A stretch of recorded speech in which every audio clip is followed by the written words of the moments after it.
이 시간에는 사도행전 20장 17절에서 38절에 사도 바울의 밀레도 항구에서 고별 설교를 오늘 말씀을 나누고자 합니다.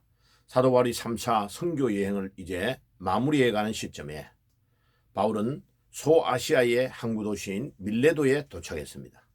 그가 예루살렘까지 빨리 오순절날 맞추어 들어가야 되는 계획을 짜고 있기 때문에 육로로 가서 에베소나 이런 데를 방문하지 못하고 거기에 있는 장로님들을 항구까지 오도록 했습니다. 에베소에서 오랫동안 목회를 하며 교회를 개척했던 사도 바울은 이제 마지막 선교 여행인 것을 알고 그가 에베소의 장로들을 밀레도 항구에 도착하게 해서 그들에게 교회를 위하여 아주 중요한 주님의 마음을 목회자로서 전달하고 있습니다. 사도 바울의 이 고별 설교는요, 제가 목회자로서 성경에 나오는 스데반의 설교도 있고 중요한 설교가 많아요. 그런데 제가 목회자로서 가장 중요하게 생각하는 설교 중에 하나입니다. 이 내용은 너무나 중요해서 정말로 두고 음미하면서 말씀을 나누어야 될 구절 중에 하나입니다. 자, 그 앞부분에 17절에 보세요. 바울이 밀레도의 항구에서 사람을 보내 에베소에 있는 장로들을 초청했고 소아시아의 첫날부터 내가 항상 너희에게 어떻게 함께 있었는가를 너희들이 다 안다. 모든 겸손과 눈물과 유대인의 음모로 일어난 고난을 받으면서 주님을 봉사한 것을 잘 안다라고 19절에 말하고 있습니다. 바울이 처음 들어왔을 때의 어려움을 받았던 것들과 얼마나 힘들게 에베소 교회를 개척했던가를 말해주고 있습니다. 그리고 20절에 보면 공중 앞에서나 각 집에서 유익한 것을 아무것도 끄리낌이 없이 너희에게 전하여 가르쳤다. 그러니까 사도 바울은 사람의 입장을 생각하지 않고 있는 그대로 주님의 마음을 전달해 주었다는 것입니다. 그리고 21절에 유대인과 헬라인들 모두에게 하나님에 대한 회개와 주 예수 그리스도를 향한 믿음을 전가한 것이라. 여러분, 한국교회와 세계교회의 제일 지금 부족한 부분이 뭡니까? 회개하라고 전가하지 않는 겁니다. 자꾸 사람의 입장을 생각하고 내가 조금만 바르게 하면 저 교인이 혹시 우리 교회를 떠나지 않나는 조바심으로 설교를 인간의 입장에서 편집하는 것은 정확한 목회와 설교가 아니라고 분명히 말합니다. 바울은 자기가 주님의 뜻을 사람의 입장을 생각하지 않고 있는 그대로를 다 증거해 주었다고 말하고 있습니다. 자, 그 다음에 22절부터는 그의 일사각오, 죽음을 각오하고 복음을 전하는 그의 정신을 분명히 일깨워주고 있습니다. 보라, 이제 나는 성령의 매임을 받아 예루살렘으로 가는데 거기서 무슨 일을 당할지 알지 못하노라. 오직 성령이 각성해서 결박과 환난이 나를 기다린다고 하시나. 그러나 이 모든 일들 중에 어떤 것도 나를 움직이지 못하고 결박과 나를 기다린다고 하시나 나의 달려갈 길과 주 예수께 받은 사명 곧 하나님의 은혜의 복음을 증거한 일을 마치려 하면은 나의 생명을 조금도 귀한 것으로 여기지 않는다. 바울이 이렇게 딱 자기를 간증하고 있습니다. 그러니까 간단하게 말하면 나는 목숨을 걸었다. 나는 복음 때문에 주의 성령이 지금 예루살렘으로 가면 나를 결박해가지고 내가 감옥에 들어가고 내 목숨이 위태롭다는 것을 다 가르쳐 주는데도 나는 목숨 걸고 이 길을 걸어가겠다. 일사각오의 신앙을 우리에게 말해주고 있습니다. 사랑하는 목회자 여러분들, 바울의 이 정신을 우리가 배워야 됩니다. 절대로 사람의 입장을 보지 않고 사람의 인기를 따라가는 것이 아니고 주님의 입장에서 복음을 전해야 되는 것입니다. 그 다음에 25절에 보세요. 보라, 내가 너희 가운데서 하나님의 왕국을 선포하며 다녔으나 너희 모두가 다시는 내 얼굴을 보지 못할 줄을 내가 아노라. 자, 바울은요 이미 자기가 이 선교 여행이 마지막이라는 것을 알았습니다. 내가 이제 여기를 떠나면 다시는 여러분들의 얼굴을 보지 못할 것이라고 분명히 말하고 있습니다. 그러므로 내가 모든 사람의 피에 대해서 깨끗하다. 내가 이날 너희에게 증가하노니 이는 내가 지금까지 회피하지 아니하고 하나님의 모든 계획을 너희에게 밝히 말하였기 때문이다. 야, 바울은요 26절과 27절의 모든 사람의 피에 대해서 깨끗하다. 왜? 내가 하나님 앞에서 바르게 말해주지 않고 회개하지 않아가지고 지옥을 가버리며 내가 그 사람의 피에 대해서 내가 책임을 져야 된다.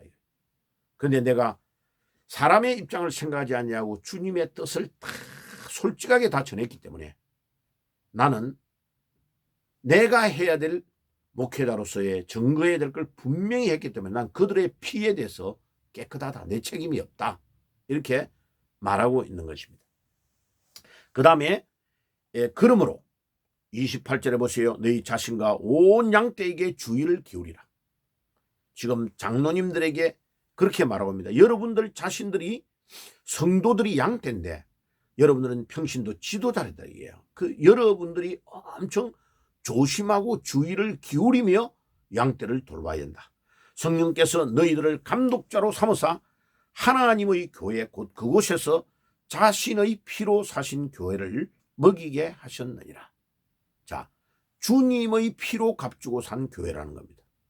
교회는 개척을 한 목사의 교회가 아닙니다. 그래가지고 모 목사처럼 막 강단에 올라서 마음대로 욕하고 자기가 교회의 모든 내규를 바꾸어서 마음대로 돈을 쓴다고 자랑하고 떠들고 있는 이 아주 못된 목회자들의 머리에 정수리와 그들의 폐부를 팍 찔러버리는 메시지를 사도 바울이 하고 있는 것입니다. 교회는 주님의 피로 값주고 사신 교회라고. 성도들 한 명 한 명을 주님이 십자가에서 피 흘려 돌아가면서 그 피의 값으로 한 명 한 명을 산 것이라고.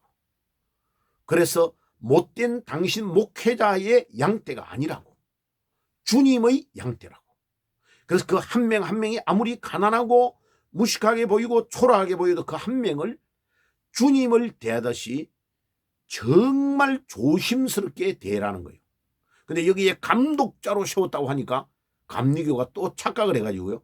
교회의 감독이라고 자기가 감시하고 감독하고 자식은 마음대로 이렇게 물려주고 다른 힘이 없는 약한 목회자들의 개척의 걸 빼앗아가지고 자기 아들을 심어주는 그런 못된 감독자 그 말이 아니에요. 엄청 조심스럽게 아버지와 어머니의 마음으로 돌봐줘야 되는 사람이다라는 의미로 말하고 있는 겁니다. 양떼를 치고 있는 목자가 잠을 자고 놀아버리면요.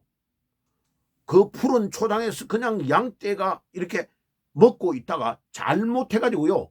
여름에 비가 와가지고 그 잔디밭이 움푹 파진 데가 있어요. 그러면 거기에 물이 고여있기 때문에 풀이 좀 많이 진한 녹색으로 자라나잖아요. 그러면 이 양은 몸이 덩치가 크고 다리가 짧아요. 작단 말이에요. 가늘다. 그러니까 양떼가 모르고 이제 그 풀을 뜯어먹으러 내려가다가 댕그랑 뒹굴어져 가지고 덩이 밑으로 대어버리고 다리가 위로 바둥바둥바둥 하면요.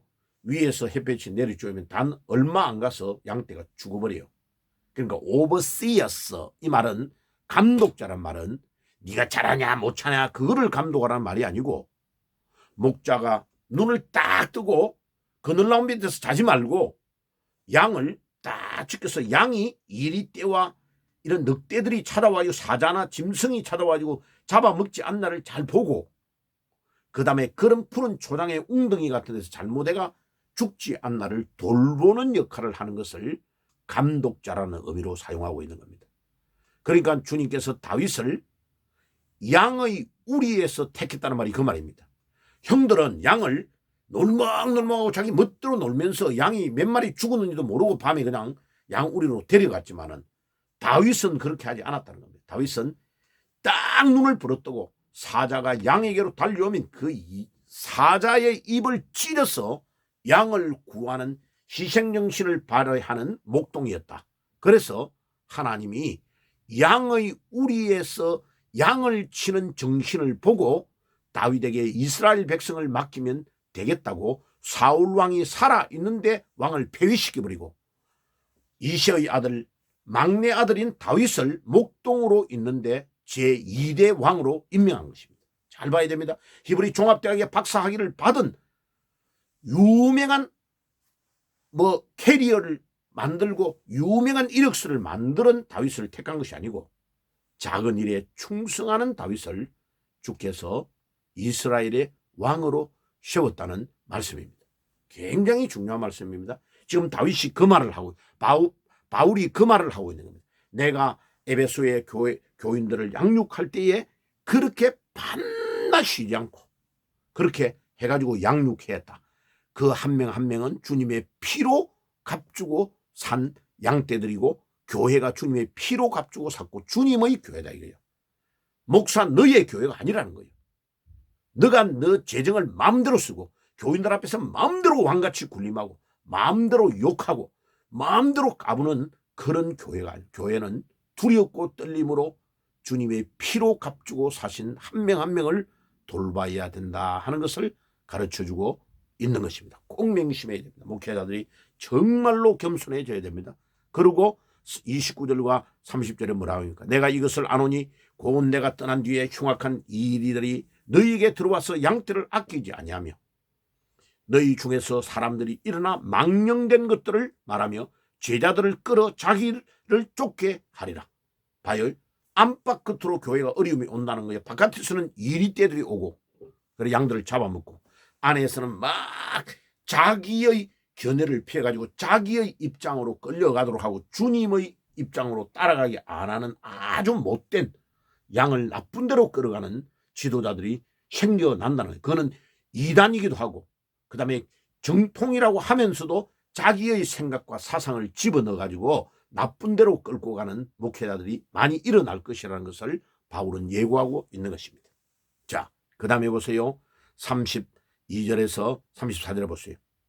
31절에 그러므로 깨어서 내가 3년이나 밤낮 쉬지 않고 눈물로 각 사람을 훈계하던 것을 기억해라. 바울이 3년 동안 에베소 교회를 봉사하며 섬기며 눈물로 한 명 한 명을 훈계하던 것을 기억해라. 형제들아 이제 내가 너희를 하나님의 은혜의 말씀에 부탁하노니 그 말씀이 능히 너희를 세우시고 거룩하게 하심을 입은 모든 자 가운데서 너희에게 기업이 있게 하시리라. 자 보세요. 사도 바울이 지금 이제 예루살렘으로 향하여 가서 결박되어 가지고 로마로 압송되어 죽습니다. 순교합니다. 근데 바울은 자기가 없어도 하나님의 말씀, 바울이 증거했던 하나님의 말씀이 하나님의 은혜의 말씀에 그 에베소의 교회를 부탁한다는 겁니다. 여러분, 목회자가 증거하는 메시지가 가장 중요합니다. 그 말씀이 성도들을 든든하게 세우고 그 다음에 능히 세우고 거룩하게 하심을 입은 모든 자들 가운데서 너희에게 기업이 있게 하시리라. 그러니까 하나님의 말씀이 그를 붙들게 하고 하나님의 말씀에 의해서 모든 걸 판단하게 만들고 믿음으로 자라나게 해야 그 목회자가 정상적인 목회입니다. 그래서 은사 중심으로 하고 막 환상을 봤다 꿈을 봤다고 떠들고 그거는 오래가지 못합니다. 반드시 하나님의 말씀이 성도들의 심령에 꽂히고 그 말씀이 그를 견고하게 세워나갈 수 있도록 하나님의 말씀으로 성도를 양육해야 됩니다. 자, 그러면서 바울이 아주 중요한 말을 합니다. 나는 이제 은이나 금이나 의복을 탐하지 아니하고 자기 스스로 자비량으로 텐트를 짜가면서 선교를 했다는 겁니다. 그래서 교인들이 아무런 경제적인 것에 부담을 안 주고 자비량으로 하고 의복도 탐하지 않았다. 범사에 너희에게 본을 보였노니 이같이 하여 약한 자들을 돕고 주께서 친히 말씀하신 것 주는 것이 받는 것보다 더 복되다고 하시니라. 이 사도행전 20장 35절의 말씀은요, 영원한 선교의 가장 중요한 전략을 말해주고 있습니다. 주는 것이 받는 것보다 더 복되다. 자, 독일이 가장 세계에서 많이 줄 때에 독일이 세계 최강이었습니다. 독일이 교만하니까 하나님이 독일을 무너뜨렸습니다. 영국이 세계 최고로 선교를 많이 할 때 하나님은 섬나라 조그마한 나라가 전 세계에 해가 지지 않는 나라로 만들었습니다. 영국이 교만해지니까 하나님이 청교도들을 대서양을 건너서 미국으로 건너가게 했습니다. 미국이 전 세계에서 선교사를 가장 많이 파송하고 가장 많은 나라를 섬길 때에 하나님은 미국을 세계 최강으로 만들었습니다. 마찬가지입니다. 우리 개인과 가정과 교회와 하나님께서 세계 최고로 우리가 많이 섬기고 많은 것을 주게 되면 하나님은 우리 대한민국을 세계 최강으로 세워주실 줄 믿습니다. 오늘 말씀을 듣는 여러분들이 주는 것이 받는 것보다 더 복되다는 원리를 섬겨보시기를 바랍니다. 그러면 하나님께서 우리나라를 통해 여러분들을 통해서 역사하실 줄 믿습니다. 이 말씀을 전하고 바울이 이제 끝마치고 나니까 밀레도 항구에서 에베소 장로들과 바울이 무릎을 꿇고 모두 함께 기도하니 다 크게 울음을 터뜨리고 바울의 목을 안고 입을 맞추고 다시 얼굴을 보지 못하리라는 말로 인하여 더 근심하고 바울이 배를 탈 때까지 전송했다라고 기록하고 있습니다. 야, 저는요 목회자로서 이 광경을 보면서 참 바울이 너무 부럽다. 어떻게 바울이 목회를 잘했으면 이 자기 나라가 아닌 다른 나라 에베소의 교회에 장로들이 목사님을 안고 뽀뽀를 하면서 눈물을 흘리며 전송을 할 수 있을까? 얼마나 존경스러웠으면 그럴 수 있을까? 자, 저도 바울처럼 정말로 이렇게 목회를 했으면 너무 좋겠다 하는 중심을 가지고 있습니다. 여러분들 오늘 이 밀레도에 나왔던 바울의 제자였던 장로님들처럼 여러분들도 그런 신앙을 가지시고 목회자들은 바울과 같은 그런 중심으로 목회하셔서 꼭 성공하는 축복이 있기를 주님의 이름으로 축복합니다. 기도합니다. 하나님 우리 아버지 감사합니다. 오늘도 밀레도 항구에서 바울이 고벨 설교를 했던 중심을 정확하게 우리가 깨닫고 목회자들은 이 중심으로 목회하고 성도들은 이 중심으로 교회를 섬기며 봉사할 수 있도록 도와주시옵소서. 예수님의 이름으로 기도드리옵나이다. 아멘. 지금은 우리 주 예수 그리스도의 은혜와 하나님 우리 아버지의 사랑하심과 성령님의 교통하심이 오늘도 밀레도 항구에서 고벨 설교를 했던 바울과 같은 중심을 가지고 일사각으로 주님을 위해서 우리 삶을 드리기를 소원하는 모든 주의 백성들 머리 위에 지금부터 영원까지 항상 함께 계실지어다. 아멘.